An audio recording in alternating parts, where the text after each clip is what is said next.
Hello friends, ನಾನು ನಾರಾಯಣ್. ಇವತ್ತು ಈ ವಿಡಿಯೋದಲ್ಲಿ ನಮ್ಮ ರಾಜ್ಯದಲ್ಲಿ ಸ್ಥಾಪನೆ ಆಗುವ ಪ್ರಸ್ತಾವನೆ ಸಲ್ಲಿಸಿ ಕೇಂದ್ರದ ಒಪ್ಪಿಗೆಗಾಗಿ ಕಾಯ್ತಿರುವಂತಹ ಹೊಸ 3 ಮೆಡಿಕಲ್ ಕಾಲೇಜ್ ಬಗೆಗಿನ ಎಲ್ಲ ವಿವರಗಳನ್ನು ಹೇಳ್ತಾ ಹೋಗ್ತೀನಿ. Welcome to my channel asset Kannada.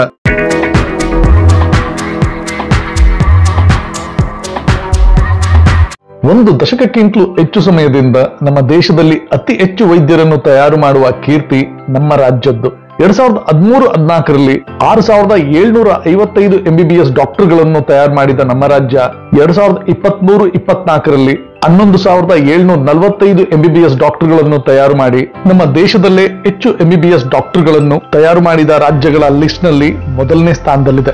ಎರಡನೇ ಸ್ಥಾನದಲ್ಲಿ ನಮ್ಮ ನೆರೆ ರಾಜ್ಯ ತಮಿಳುನಾಡು ಇದೆ.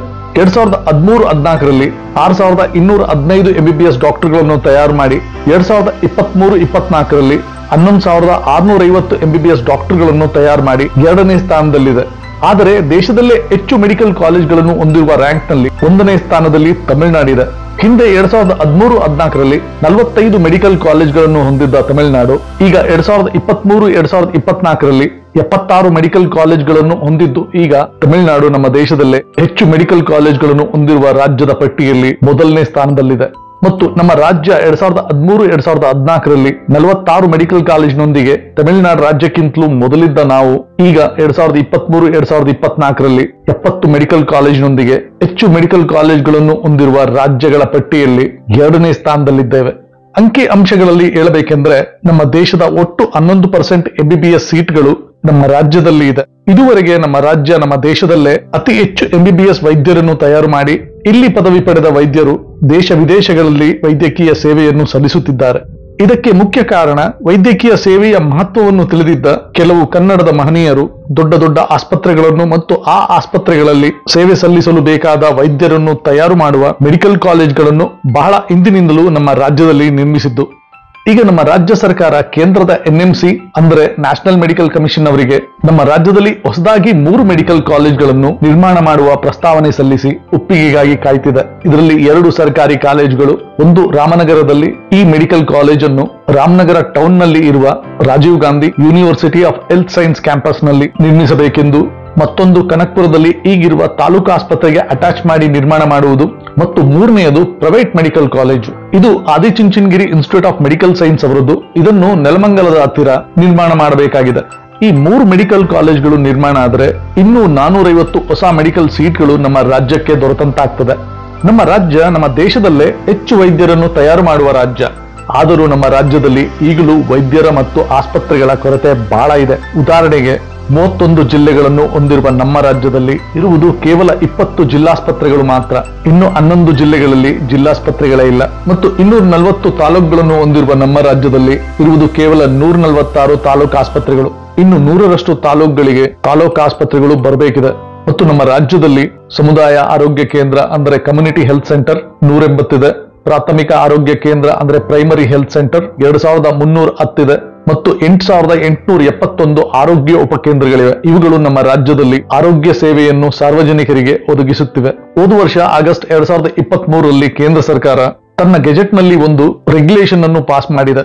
ಇದರ ಪ್ರಕಾರ ಒಂದು ರಾಜ್ಯ ಕೇಂದ್ರದ ನ್ಯಾಷನಲ್ ಮೆಡಿಕಲ್ ಕಮಿಷನ್ ನಿಂದ ಮೆಡಿಕಲ್ ಸೀಟ್ಗಳನ್ನು ಪಡೆಯಬೇಕಾದ್ರೆ ಆ ರಾಜ್ಯದ ಜನಸಂಖ್ಯೆಯ ಆಧಾರದಲ್ಲಿ ಪಡೆಯಬೇಕು. ಉದಾಹರಣೆಗೆ 10 ಲಕ್ಷ ಜನರಿದ್ರೆ ಆ ರಾಜ್ಯ ಪ್ರತಿ ವರ್ಷ 100 MBBS ಸೀಟ್ಗಳನ್ನು ಪಡೆಯಬಹುದು.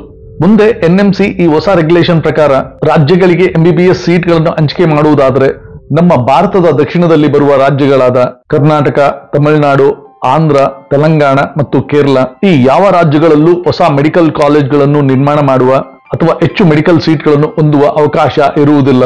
ಯಾಕೆಂದ್ರೆ ನಮ್ಮ ರಾಜ್ಯದ ಜನಸಂಖ್ಯೆಯ ಪ್ರಕಾರ ಈಗಿರುವ 6,68,00,000 ಜನಸಂಖ್ಯೆಗೆ ದೊರಕುವುದು ಕೇವಲ 6680 ಮೆಡಿಕಲ್ ಸೀಟ್ಗಳು ಮಾತ್ರ. ಈಗಾಗಲೇ ನಮ್ಮ ರಾಜ್ಯದಲ್ಲಿ 11,745 ಮೆಡಿಕಲ್ ಸೀಟ್ಗಳಿವೆ.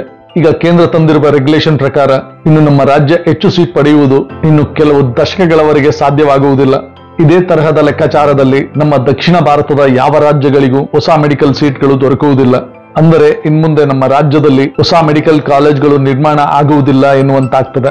ಈ ಅರ್ಥವಿಲ್ಲದ ಅಥವಾ ಮುಂದಾಲೋಚನೆ ಇಲ್ಲದ ಈ ರೆಗ್ಯುಲೇಷನ್ ಅನ್ನು ದಕ್ಷಿಣ ಭಾರತದ ಎಲ್ಲ ರಾಜ್ಯಗಳು ಒಂದಾಗಿ ವಿರೋಧಿಸುತ್ತಿವೆ ಮತ್ತು ಈ ಕಾನೂನನ್ನು ತರಬಾರದು ಎಂದು ಗಟ್ಟಿ ಧ್ವನಿಯಲ್ಲಿ ಈ ರೆಗ್ಯುಲೇಷನ್ ವಿರುದ್ಧ ನಿಂತಿವೆ. ನಮ್ಮ ದೇಶದಲ್ಲಿ ಇರುವ 1,09,095 ಮೆಡಿಕಲ್ ಸೀಟ್ಗಳಲ್ಲಿ 50,465 ಸೀಟ್ಗಳು ಮ್ಯಾನೇಜ್ಮೆಂಟ್ ಕೋಟಾ ಸೀಟ್ಗಳು. ಇದರಲ್ಲಿ ಸೀಟನ್ನು ಪಡೆಯಲು ಕೋಟಿಗಟ್ಟಲೆ ಹಣ ಇರಬೇಕು. ಅನುಕೂಲ ಇಲ್ಲದ ವೈದ್ಯಕೀಯ ಓದಲು ಇಚ್ಛಿಸುವ ಲಕ್ಷಾಂತರ ವಿದ್ಯಾರ್ಥಿಗಳು 50,465 ಸೀಟ್ಗಳಲ್ಲಿ ಒಂದು ಸೀಟನ್ನು ಪಡೆಯಲು ದೇಶದೆಲ್ಲೆಡೆಯಿಂದ ಪ್ರಯತ್ನಿಸುತ್ತಾರೆ. ಇನ್ನು ಮ್ಯಾನೇಜ್ಮೆಂಟ್ ಕೋಟಾದಲ್ಲಿ ಸೀಟ್ ಪಡೆಯಲಾಗದೆ ಉಳಿದ ಸೀಟ್ಗಳನ್ನು ಪಡೆಯುವಷ್ಟು ರ್ಯಾಂಕ್ ಇಲ್ಲದೆ ಪ್ರತಿ ವರ್ಷ ಸಾವಿರಾರು ಜನ ವಿದ್ಯಾರ್ಥಿಗಳು ಪ್ರತಿ ರಾಜ್ಯದಿಂದಲೂ ರಷ್ಯಾ, ಯುಕ್ರೇನ್, ಚೈನಾ, ಕೆನಡಾ ಮತ್ತು ಕೆಲವು ಯುರೋಪಿಯನ್ ದೇಶಗಳಿಗೆ MBBS ಪದವಿ ಪಡೆಯಲು ಹೋಗುತ್ತಾರೆ.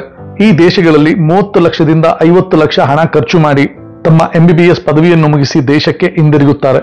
ಇನ್ನು ರಾಜ್ಯಗಳ ವಿಷಯಕ್ಕೆ ಬಂದ್ರೆ, ಒಂದು ರಾಜ್ಯಕ್ಕೆ ದೊರಕಿರುವ 100% MBBS ಸೀಟ್ಗಳಲ್ಲಿ 60% ಸೀಟ್ಗಳನ್ನು ಬೇರೆ ರಾಜ್ಯದ ವಿದ್ಯಾರ್ಥಿಗಳು ಪಡೆಯಬಹುದು. ಈ ರೀತಿಯ ವ್ಯವಸ್ಥೆ ಇರಬೇಕಾದ್ರೆ ಇಲ್ಲಿ ಮುಖ್ಯವಾಗಿ ನೋಡಬೇಕಾದದ್ದು ಶಿಕ್ಷಣದ ಗುಣಮಟ್ಟವನ್ನು ಮತ್ತು ಒಬ್ಬ ವಿದ್ಯಾರ್ಥಿ ವೈದ್ಯಕೀಯ ಪದವಿ ಪಡೆಯಲು ಹೆಚ್ಚು ಇಷ್ಟಪಡುವುದು ಸುಸಜ್ಜಿತವಾದ ಆಸ್ಪತ್ರೆ ಮತ್ತು ಕಾಲೇಜ್ಗಳು ಒಟ್ಟಾಗಿ ಇರುವ ವ್ಯವಸ್ಥೆಯನ್ನು. ಇಲ್ಲಿ ಕೇಂದ್ರ ಸರ್ಕಾರ ಈ ವೈದ್ಯಕೀಯ ಶಿಕ್ಷಣ ಕೊಡುವ ವ್ಯವಸ್ಥೆಯಲ್ಲಿ ಮೊದಲು ಸುಧಾರಿಸಬೇಕಾದದ್ದು, ಮೊದಲಿಗೆ ಈಗಿರುವ ಮೆಡಿಕಲ್ ಕಾಲೇಜ್ಗಳ ಗುಣಮಟ್ಟವನ್ನು ವರ್ಲ್ಡ್ ಕ್ಲಾಸ್ ಎಜುಕೇಶನ್ ಸಿಗುವ ತರದಲ್ಲಿ ಅಪ್ಗ್ರೇಡ್ ಮಾಡಬೇಕು. ಎರಡನೇದಾಗಿ ಕಳಪೆ ಗುಣಮಟ್ಟ ಇರುವ ಮೆಡಿಕಲ್ ಕಾಲೇಜ್ಗಳನ್ನು ಆ ಮ್ಯಾನೇಜ್ಮೆಂಟ್ನವರಿಗೆ ಎಚ್ಚರಿಕೆಗಳನ್ನು ಕೊಟ್ಟು ಸುಧಾರಿಸುವುದು. ಅವರ ಗುಣಮಟ್ಟವನ್ನು ಸುಧಾರಿಸದಿದ್ದರೆ ಅಂತಹ ಕಾಲೇಜ್ಗಳನ್ನು ಮುಚ್ಚಿಸುವುದು. ಮೂರನೆಯದಾಗಿ ವಿದೇಶಗಳಲ್ಲಿರುವ ದೊಡ್ಡ ದೊಡ್ಡ ಮೆಡಿಕಲ್ ಯೂನಿವರ್ಸಿಟಿಗಳಿಗೆ ನಮ್ಮ ದೇಶದಲ್ಲಿ ಬಂದು ಹೂಡಿಕೆ ಮಾಡಲು ಆಹ್ವಾನ ಕೊಟ್ಟು ನಮ್ಮ ದೇಶದಲ್ಲಿ ಇರುವ ವೈದ್ಯಕೀಯ ಶಿಕ್ಷಣ ವ್ಯವಸ್ಥೆಯಲ್ಲಿ ಕ್ರಾಂತಿ ತರುವುದು. ನಾಲ್ಕನೇದಾಗಿ ನಮ್ಮ ದೇಶದಲ್ಲಿರುವ ಮೆಡಿಕಲ್ ಕಾಲೇಜ್ಗಳ ಗುಣಮಟ್ಟವನ್ನು ಹೆಚ್ಚಿಸಿ ವಿದೇಶಗಳಿಂದಲೂ ಸಹಿತ MBBS ಕಲಿಯಲು ಇಚ್ಛಿಸುವ ವಿದ್ಯಾರ್ಥಿಗಳಿಗೆ ನಮ್ಮ ದೇಶದಲ್ಲಿ ಉನ್ನತ ಶಿಕ್ಷಣ ಸಿಗುವ ರೀತಿಯಲ್ಲಿ ನಮ್ಮ ದೇಶದ ಮೆಡಿಕಲ್ ಕಾಲೇಜ್ಗಳನ್ನು ಉತ್ತಮಗೊಳಿಸುವುದು. ಐದನೇದಾಗಿ ನಮ್ಮ ದೇಶದಲ್ಲಿ ಮೆಡಿಕಲ್ ಕಾಲೇಜ್ಗಳನ್ನು ಪ್ರಾರಂಭ ಮಾಡಲು ಇಚ್ಛಿಸುವವರಿಗೆ ಸರಿಯಾದ ಮಾರ್ಗದರ್ಶನ ಕೊಟ್ಟು ಒಂದು ಉನ್ನತ ತಂತ್ರಜ್ಞಾನ ಇರುವ ಸುಸಜ್ಜಿತ ಆಸ್ಪತ್ರೆ ಮತ್ತು ಕಾಲೇಜ್ಗಳ ನಿರ್ಮಾಣ ಮಾಡಿಸುವುದು. ಇದನ್ನು ಬಿಟ್ಟು ಅರ್ಥವಿಲ್ಲದ ಅಥವಾ ಮುಂದಾಲೋಚನೆ ಇಲ್ಲದ ಈ ಹೊಸ ರೆಗ್ಯುಲೇಷನ್ ಪಾಸ್ ಮಾಡಿ ಮೆಡಿಕಲ್ ಕಾಲೇಜ್ಗಳನ್ನು ನಿರ್ಮಿಸಲು ಮುಂದೆ ಬಂದವರನ್ನು ತಡೆಯುವುದು ನಮ್ಮ ದೇಶಕ್ಕೂ ನಮ್ಮ ದೇಶದಲ್ಲಿ ಇರುವ ವೈದ್ಯಕೀಯ ವ್ಯವಸ್ಥೆಗೂ ಮತ್ತು ವೈದ್ಯಕೀಯ ಶಿಕ್ಷಣಕ್ಕೂ ಇದು ಉತ್ತಮವಾದದ್ದಲ್ಲ. ಯಾವುದೋ ಒಂದು ರಾಜಕೀಯ ಲೆಕ್ಕಾಚಾರ ಇಟ್ಟುಕೊಂಡು ಒಂದು ರಿಪಬ್ಲಿಕ್ ದೇಶದಲ್ಲಿ ಶಿಕ್ಷಣವನ್ನು ಈ ರಾಜ್ಯದಲ್ಲಿ ಮಾಡಬಾರದು, ಈ ರಾಜ್ಯದಲ್ಲಿ ಮಾಡಬೇಕು ಎಂದು ಅರ್ಥವಿಲ್ಲದ ಕಾನೂನು ತರುವುದು ಅಧಿಕಾರದಲ್ಲಿರುವ ಸರ್ಕಾರಕ್ಕೆ ಒಳ್ಳೆ ಕೆಲಸ ಅನ್ನಿಸುವುದಿಲ್ಲ. ಒಬ್ಬ ವಿದ್ಯಾರ್ಥಿ ಒಂದು ಜಾಗಕ್ಕೆ ಹೋಗಿ ಶಿಕ್ಷಣ ಪಡೆಯಲು ಆ ವಿದ್ಯಾರ್ಥಿ ಶಿಕ್ಷಣ ಪಡೆಯುವ ಕಾಲೇಜ್ ಅಥವಾ ಯೂನಿವರ್ಸಿಟಿಗಳು ಮಾತ್ರ ಮುಖ್ಯವಾಗುವುದಿಲ್ಲ. ಅಲ್ಲಿನ ನೆರೆಹೊರೆ, ಆ ಪ್ರದೇಶದಲ್ಲಿನ ಜನರ ವರ್ತನೆ, ಆ ಪ್ರದೇಶದ ಜನರ ಭ್ರಾತೃತ್ವ, ಅಲ್ಲಿನ ವಾತಾವರಣ ಮತ್ತು ಬದುಕುವ ರೀತಿ ಇವೆಲ್ಲವೂ ಮುಖ್ಯವಾಗುತ್ತದೆ. ಆದ ಕಾರಣ ದಕ್ಷಿಣ ಭಾರತದ ರಾಜ್ಯಗಳು ವೈದ್ಯಕೀಯ ವಿದ್ಯಾರ್ಥಿಗಳನ್ನು ಹೆಚ್ಚು ಆಕರ್ಷಿಸುತ್ತವೆ. ಆದ್ದರಿಂದ ಈ ರಾಜ್ಯಗಳಲ್ಲಿ ಹೆಚ್ಚು ಮೆಡಿಕಲ್ ಕಾಲೇಜ್ಗಳು ಇರುವುದು.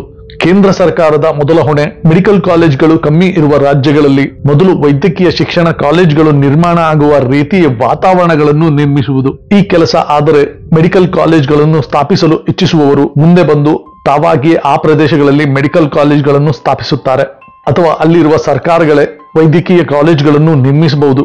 ಆಗ ತಾವಾಗಿಯೇ ವೈದ್ಯಕೀಯ ಓದುವ ವಿದ್ಯಾರ್ಥಿಗಳು ಆ ಪ್ರದೇಶಗಳಿಗೆ ಹೋಗಿ ವೈದ್ಯಕೀಯ ಶಿಕ್ಷಣ ಪಡೆಯಲು ಮುಂದಾಗುತ್ತಾರೆ.